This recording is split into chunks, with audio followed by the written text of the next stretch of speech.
un poco de las herramientas, ¿ok? Pero así jugamos, así estamos pensando. Y miren, en todo este tiempo, en poquito ya hemos pasado un largo periodo. Imagínense cuánto, por eso les dije, ¿no? cuánto hay que hacer. Pero compártenos, ¿qué avanzaste o qué pensaste? A ver. Hablamos de obediencia, ¿verdad? Ok. Entonces el título le puse lo que no tendrás. A ver, lo que no tendrás. Ajá. Interesante. Yo me acuerdo, sí te hiciste buenas prédicas. Sí, El propósito. Ajá. Hacer entender al siervo de Dios que sin obediencia no logrará su propósito por el que fue puesto aquí.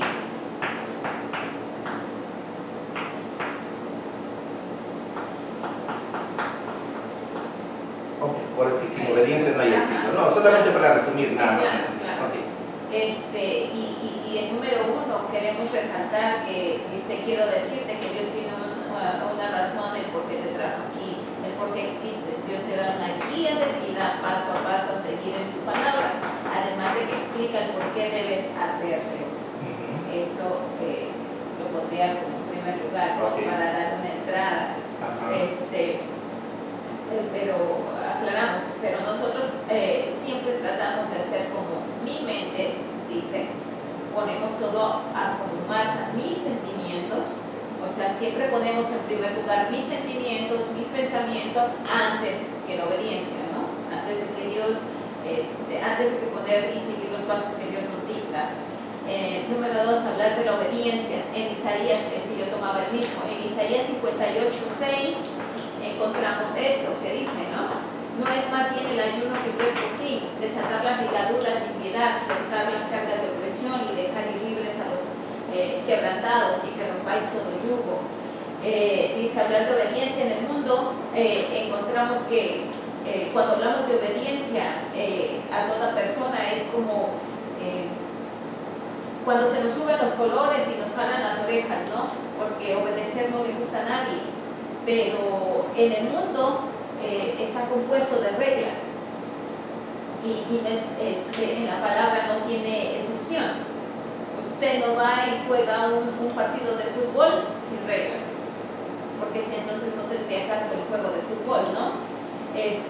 Usted no va al banco y se cuela, ¿no? Hay una regla también para poder obtener su propósito, que es ir y hacer su manejo de cheque o cambio de cheque, lo que va a hacer en el banco. Entonces usted tiene que primero seguir esa regla cuando entra y formarse en esa fila. Usted no va y se forma en primer lugar y adelante de todos, sino que usted va y toma esa regla, la que está impuesta por el mundo, ¿no? Entonces en las cosas de Dios no es diferente. O sea, va usted paso a paso, usted va buscando lo que Dios le está poniendo ahí y lo va realizando. ¿Para qué? Para llegar a una conclusión, ¿no? Que sería, si tú obedeces la palabra de Dios, entonces obtendrás todas las bendiciones.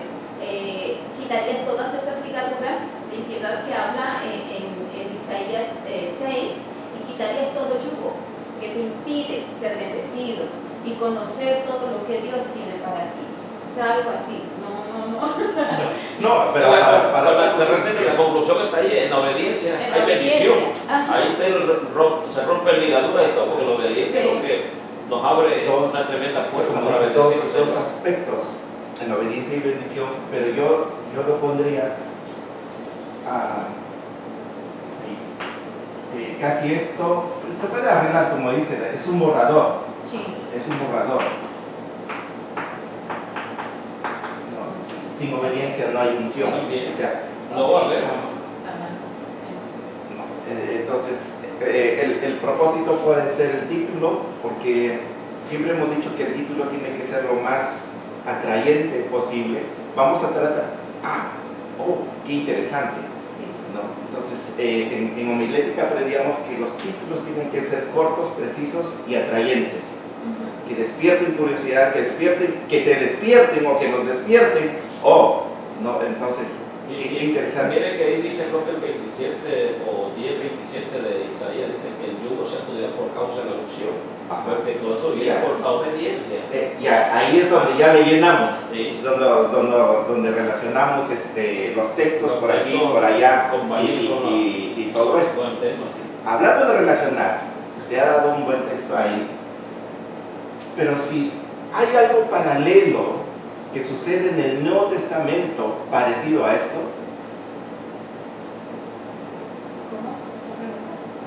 cuando hablamos de situaciones paralelas o pasajes paralelos o pasajes que se relacionan, hay algo, según Isaías 58, según lo que estamos leyendo aquí, que dice, no, es tal el ayuno que escogí, dice, no, o sea, eso, le llamaréis esto ayuno y día agradable a Jehová. Hay una situación en el Nuevo Testamento parecida a esta. Bueno, está en el capítulo 23 del libro de Mateo, cuando hay fariseos hipócritas. Ya, pero eso le dice a los fariseos. Pero en este caso vamos a relacionarlo con el pueblo. Aquí es el pueblo de Dios. Y en el Nuevo Testamento hay un pasaje, ya para ayudarlos, hay un pasaje casi en las mismas palabras, pero que es dirigido al pueblo de Dios. Es bien interesante, porque los dos pasajes se relacionan mucho. Claro que en Isaías digamos, el ayuno, y en el Nuevo Testamento no necesariamente es el ayuno, pero es algo que, digamos, se bueno, el capítulo 2 también del libro de Hechos también está ahí. Habla del servicio ahí en el capítulo 2. En cuanto a servicio, sí, en cuanto a su tema, sí. Se relacionaría, usted sí lo relacionaría con Hechos 2. Sí. Perdón que yo estoy pensando en el tema que yo tengo. Ok, le voy a decir el tema que yo tengo. El tema que yo tengo es una palabra. Abuso. Y se los voy a demostrar. Porque en realidad se estaba cometiendo abusos. Y ustedes lo dijeron. El abuso que se está cometiendo en primer lugar es el egoísmo, porque el egoísmo es un tipo de abuso. No tomo en cuenta a los demás, me interesa poco el resto, ¿no? Todo es para mí, entonces yo abuso, me agarro. Oye, ¿por qué no? Es que esto yo lo quiero para mí, no, a mí no me interesa. Ahí baila con tu pañuelo, o arréglate como tú puedas. No quiero ayudar porque soy egoísta. Y el egoísmo es un abuso, ¿no? Sí, es un tipo de abuso. Veamos la segunda parte. Dice, oprimís a vuestros trabajadores. Es un abuso, ¿no? Se está abusando. Y si seguimos leyendo, todo lo que viene ahí es un tipo de abuso. El título que yo le puse a este pasaje fue el abuso y una falsa espiritualidad. Ahora, bien, Isaías 58. Miren que no hemos profundizado mucho todavía, y eso que no hemos ido al hebreo ni al griego, porque tenemos que ir al hebreo y al griego. Fíjense, no hemos todavía visto mucho del aspecto social y todo esto. Pero ahorita les muestro el trabajo que presenté la semana pasada. Ahorita pero quiero ayudarles en que si hay un tipo de abuso cometido en el día del ayuno aquí, en el Nuevo Testamento también hay un día que el pueblo se reunía para celebrar una ocasión especial y también se cometían abusos. Y Pablo les dice a ellos, ustedes se reúnen no para lo mejor, sino para lo peor. Dice.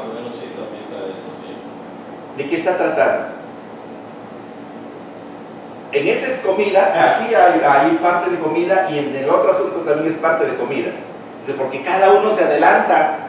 Sí, eso está en el capítulo 11 del 1 de Corintios. Eso, y trata sobre la cena. Sí, la Santa Cena. La Santa Cena. Y Pablo les dice, hey, cuando ustedes se reúnen para comer, eso no es, dice, la cena del Señor. Aquí Dios le está diciendo, hey, cuando ustedes se reúnen para ayunar, eso no es ayuno. Sí. Se dan cuenta de la similitud de palabras. Y Pablo dice, ustedes no se están reuniendo para lo mejor, sino para lo peor. Y Dios les está diciendo casi lo mismo aquí también. Ustedes están no ayunando para lo mejor, sino para lo peor. Sí. Miren los dos pasajes interesantes, y en los dos hay abusos. Sí, por eso es que Pablo está reprendiendo ahí, pues eso es lo que está dando Pablo a los Corintios. Ahí sí. Así es. Ok, miren, les muestro mi trabajo. Es lo que le llamé abusos, bueno, es el tema general. Lo presenté el 25 de noviembre. Sí, el 25 de noviembre, hace pocos días nada más, por eso es fresquito lo que les estoy compartiendo. Y ahí hice un bosquejo del trabajo. Este es un bosquejo del trabajo, donde hago una introducción y hago una exégesis del Antiguo Testamento, que si seguía 58, 3 al 7, el contexto del libro, el contexto del pasaje, bosquejo del pasaje, exégesis del pasaje que es lo que vamos a ver, y ahí veo, ¿no?, falsedad de propósitos y diversidad de abusos. Pero vamos a ver, el Nuevo Testamento sí es donde toqué 1 Corintios 11 del 17 al 22, el contexto del libro, otra vez es lo mismo, contexto del pasaje, bosquejo del pasaje, exégesis del pasaje, y los dos tienen que ver conclusión. Escribí un poco ahí diciendo, antes de presentar todo esto,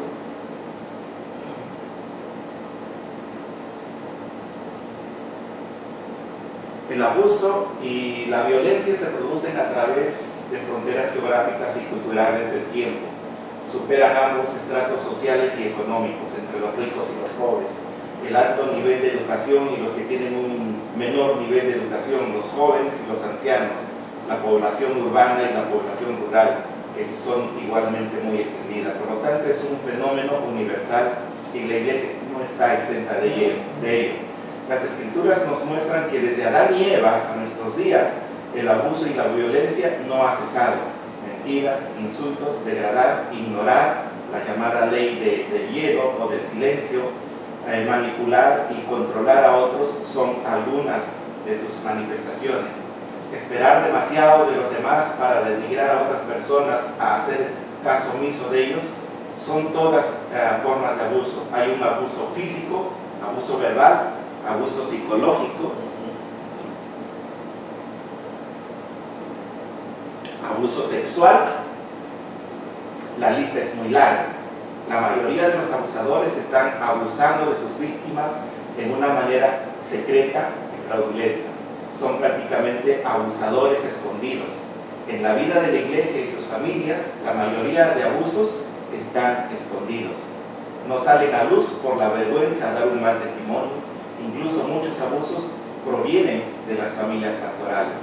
En este trabajo hemos escogido dos pasajes que nos muestran las manifestaciones del abuso dado en el contexto de la práctica del ayuno en el pueblo de Dios. Mostraremos que el abuso es una actitud violenta que muchas veces no mide las consecuencias. Y la intensidad de su significado se da especialmente en los modos verbales del hebreo. Nadie es inocente de abusar de alguna forma. No obstante, queremos crear conciencia mediante el estudio de la palabra sobre este tema para erradicarlo y ser la iglesia y la familia cristiana que Dios quiere. Una introducción.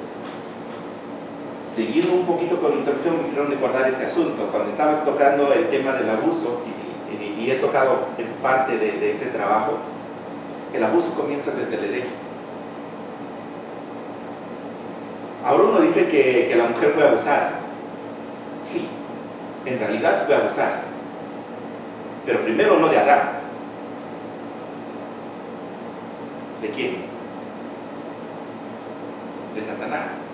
Porque Satanás abusó de dos formas. Es una teoría, pero la primera sí está ahí. Abusó intelectualmente de ella. Porque la hizo ver como una ignorante. Porque le dijo lo que ella sabía no era correcto. ¿O no? Sí le dijo, no, porque no vas a morir, Dios te ha mentido. O el conocimiento que tú has adquirido de Dios no es correcto. ¿Cuántas veces nos han dicho eso a nosotros? Alguien. Tú no sabes, lo que tú dices no es correcto. ¿No entiendes? Y Satanás abusó intelectualmente de ella. Y siguen abusando hasta hoy en día. Tanto personas de la iglesia como fuera de la iglesia nos hacen sentir mal, aparentemente, porque a veces no relacionamos bien como estamos haciendo esto. Sí, tú no sabes. Sí, bastante. Pero aquí viene una teoría, y eso no vamos a detenernos ahí porque esa es otra cuestión si quieren investigarlo, pero lo hablamos en clase. Dice que la teoría es, como dijimos, un abuso sexual, o sea que Satanás abusó sexualmente de Eva. Es una teoría bien interesante que uno les estaba enseñando a ellos desde el hebreo, que sí hay esa posibilidad. Pero dejando eso de ahí, y ya viene el pecado. Eva también abusa de Adán, si lo vemos desde ese punto de vista, porque también le dijo a Adán, mira, imaginándome, ¿no? Porque a mí me ha pasado, mira, que no me he muerto.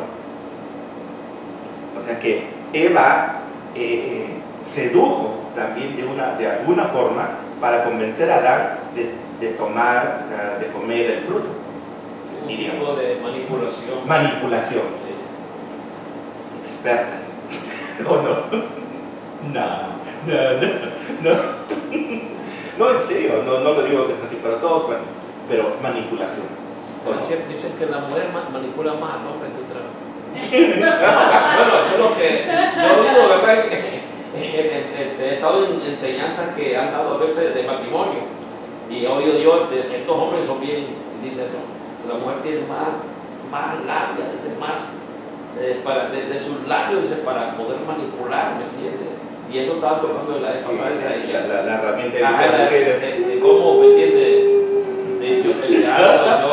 El sentimiento, y tiene una forma, una estrategia muy subliminal y que sin filtro, cuando viene, pues. ¿Quién no se conmueve ante la lágrima de una mujer? Y el hombre es el hermano inocente, pues cae eso. El hombre fue manipulado. Bueno, ahí es donde ella se tiene que defender. Es un concepto. O sea, el hombre fue abusado primero. No, ¿saben por qué? Escuché, la hermana Marta dijo una vez en una de sus prédicas, muy interesante también lo que dijo ella, ¿no? Tocando ese tema, porque ella dijo, justificando a la mujer, dijo algo así, y no es la única, porque lo he escuchado en otro lado también, que la culpa de la caída de Eva, diríamos así, hablando así, de la caída de Eva, no la tiene Eva, sino Adán, por haberla abandonado. Es que hay un dicho, verdaderamente, dice, la culpa no es dice, de los que se equivocan, la culpa es de los ausentes, porque ¿dónde estaba Adán en ese momento? ¿Me entiendes? No estaba cuidando a Eva, andaba sola. Eso es interesante, ahí entre que caigo y no caigo también, porque hay una cosa, sí es cierto, pero veámoslo esto, y la situación es esta. Eva no podía estar al lado de Adán como chicle. O sea, hay un momento donde uno tiene su espacio, ¿no es cierto? Un momento tiene su espacio. Adán no podía estar con Eva las 24 horas. Adán tenía que hacer cosas que Dios les mandó a hacer, tanto a ella como a él. Se les dio cosas para hacer. Pero en un momento uno tiene su espacio, hablando humanamente, tiene su espacio, y Eva se va por ahí. Y ese fue fatal. Pero es que eso que sucede ahí no fue de un día. Eso pasó un tiempo, no fue de la noche a la mañana. Eso también es cierto. Y él sabía que por ahí pasaba, y sabía bien que era un peligro, ¿me entiendes? Y allí como que faltó un poquito de... Por eso mismo a veces nosotros decimos, si la mujer es cierto, pero no, hay que ver que también nosotros somos responsables de velar, de cuidar, ¿verdad? Lo que Dios nos da. Sí, pero no es la totalidad. Es decir, al final de cuentas vamos a llegar a una conclusión que ambos tuvieron la culpa. O sea, no podemos decir que Adán, porque la abandonó, ocurrió. No. Ya que entramos como a corte, aquí ahorita voy a defender a la serpiente.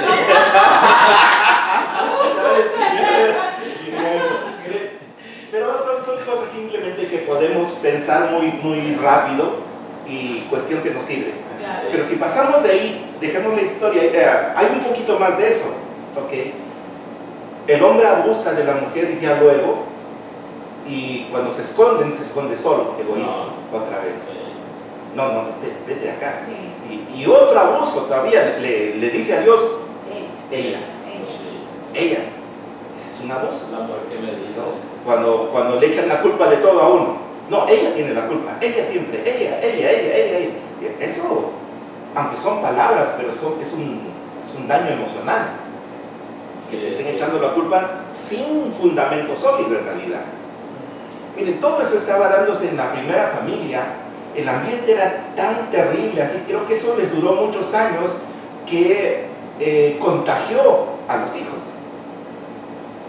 Y es por eso ahí que se da otro abuso entre Caín y Abel, y así podemos seguir la lista, porque el abuso al final, muchas veces el abuso según Adán y Eva, pero sobre todo según Caín y Abel, llega hasta la muerte, al suicidio, al abuso violento. Ahí ya viene un abuso violento.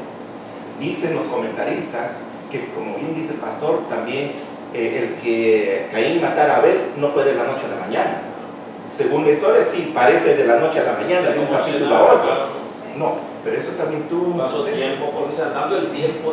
Ajá, tuvo un tiempo, tuvo un proceso. O sea, Caín ya no aguantó más. Ya. No, aquí o desaparece él o desaparezco yo. Y el abuso lleva a eso.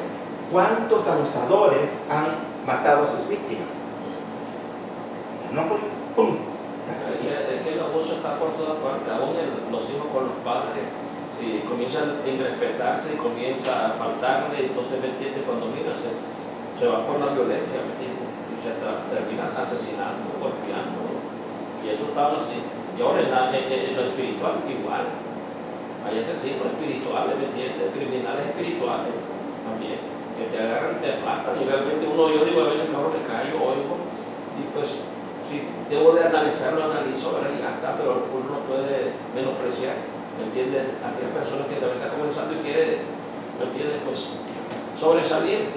Y si tú sabes mejor, la Biblia dice algo que nos enseña el apóstol, pero creo que dice que el que sabe hacer, el que sabe hacerlo, hágase como que no sabe nada, o sea, hágase ignorante. Así, ¿me entiendes? Pues sí, mejor calladito, como dice por ahí, se ve bonito uno. ¿Para qué vas a responder con la misma necesidad o vas a contradecir? Pero pues hay otro egoísmo nosotros que nuestro ego quiere sobresalir de aquellas personas que tal vez le falta mucho que aprender. Yo digo, me quedo calladito y si acaso tengo que aprender, voy a aprender. Mejor ahí. Así es. Sí. Por eso a mí me encanta estudiar, me encanta compartir también. Y vamos a llegar un poco ya al hebreo. Y casi en esa parte nos vamos a quedar para no dejar algo para nuestras hermanas que no vinieron hoy, ¿no? A ver si la grabación se está dando por ahí. Pero solamente un poquito de lo que es el contexto del libro. Por ejemplo, vivo ahí un comentarista, y eso hay que citar a otro comentarista porque eso no es cosecha de uno. Nos comparte que esta última parte principal del libro de Isaías, profeta de Dios, en los capítulos finales, comienza con una orden. Igual hacen las tres divisiones principales, bla, bla, bla, y etcétera, etcétera. Ese es el contexto del libro. Y se pueden decir varias cosas más ahí.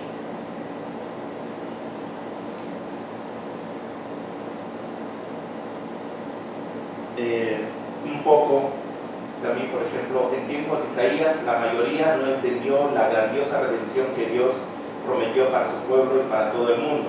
Pero lo que es aún peor, pervirtieron el mensaje de salvación que Dios les dio. En sus propias prácticas religiosas, incluyendo sus ayunos, habían cambiado el misericordioso don de Dios en una salvación ganada por su propia buena conducta. Y eso es lo que le están diciendo en el ayuno. No nos estamos portando bien, no estamos haciendo lo que tú dices que tenemos que hacer. Dice. Y el Señor mismo habla en el comienzo del capítulo, le ordena al profeta proclamar a voz en cuello como una trompeta la rebelión de su pueblo. Notemos cómo la describe Isaías. Por una parte, parece como si el pueblo estuviera dispuesto a conocer los caminos del Señor. Según las apariencias externas, ellos eran una nación justa y quieren, dice, saber mis caminos. Sin duda eso significaba que guardaban los estatutos de la adoración, como el ayuno prescrito en la ley de Moisés, que observaban el sábado.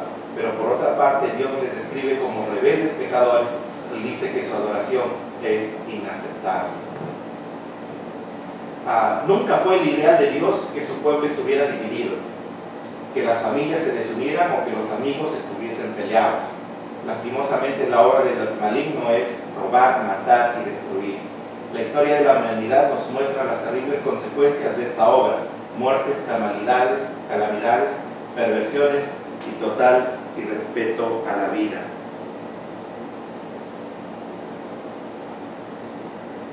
Bien, ya en el bosquejo del pasaje de Isaías 58, 3 al 7, como el título que tengo es el abuso como signo de una falsa espiritualidad, porque eso es lo que están, su espiritualidad es falsa. Y lo divide en dos secciones nada más: falsedad de propósitos, porque dicen, hicimos, y llamaréis esto ayuno y día agradable de Jehová, y luego diversidad de abusos. Estamos viendo el egoísmo, como ustedes bien lo notaron. Dice aquí: en el día de vuestro ayuno buscáis vuestro propio gusto. Ustedes lo que hacen cuando tienen una división similar, lo resumen en unas pocas palabras, citan el texto que abarca esto.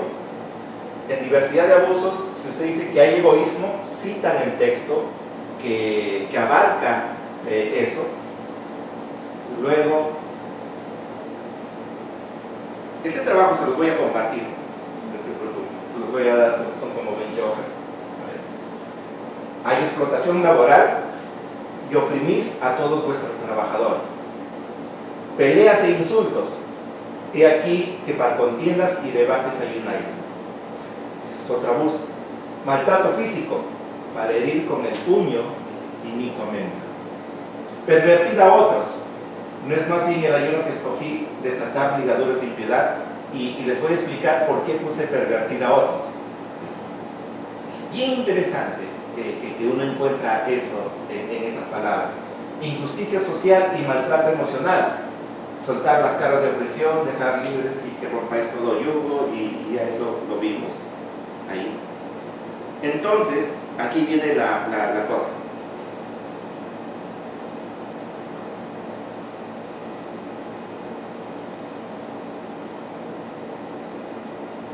Aquí en la primera parte no hago mucho porque no era la intención tocar en profundidad la primera parte, pero simplemente digo ahí algo, citando a otro autor.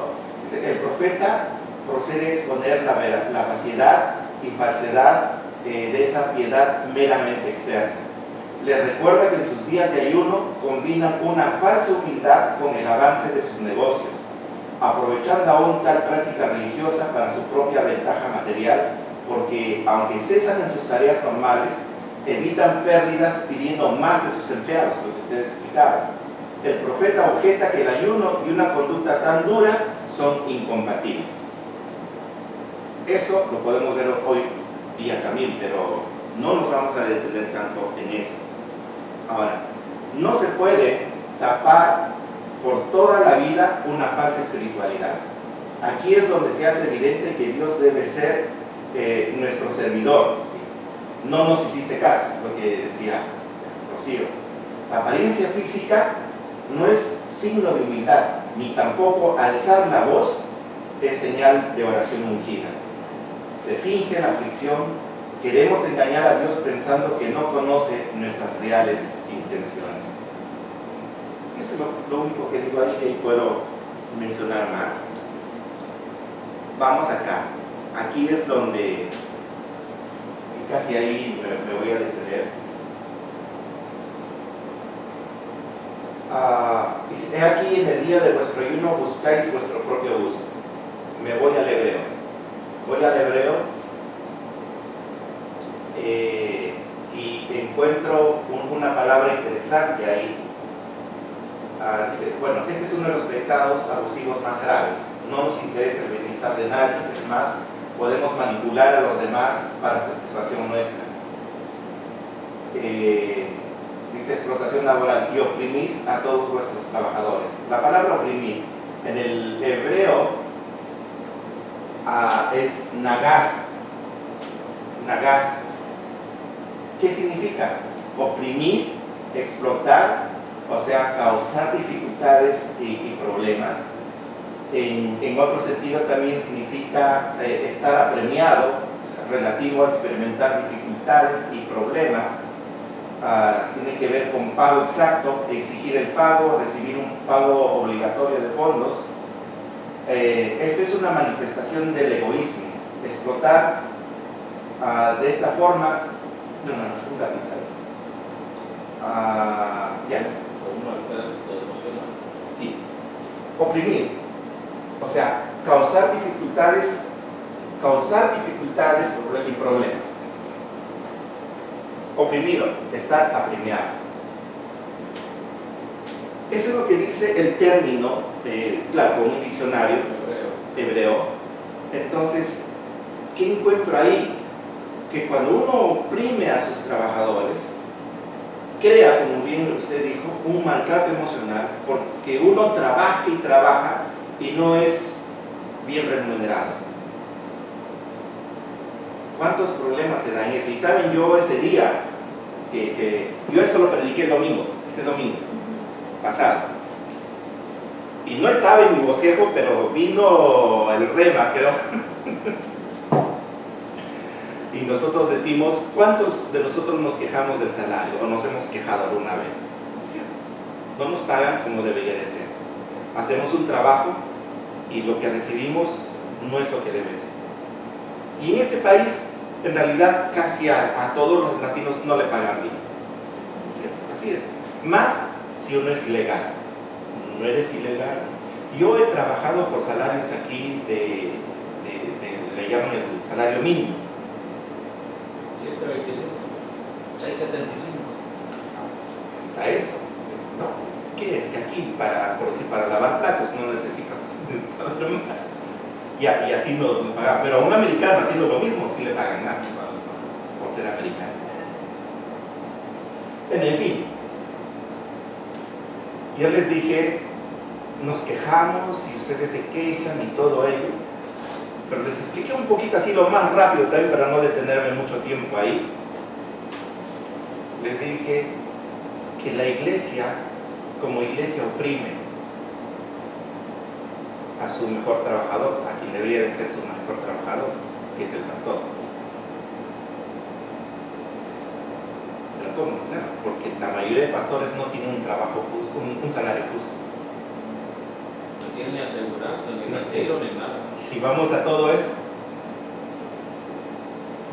en lo que se le da al pastor, en lo que se le puede dar al pastor, hablando latinamente, ya ok, 500 o 1000 o 1500, lo que fuera, eso es todo. Eso es para sus hijos, eso es para pagar la casa, luz y educación y vacaciones.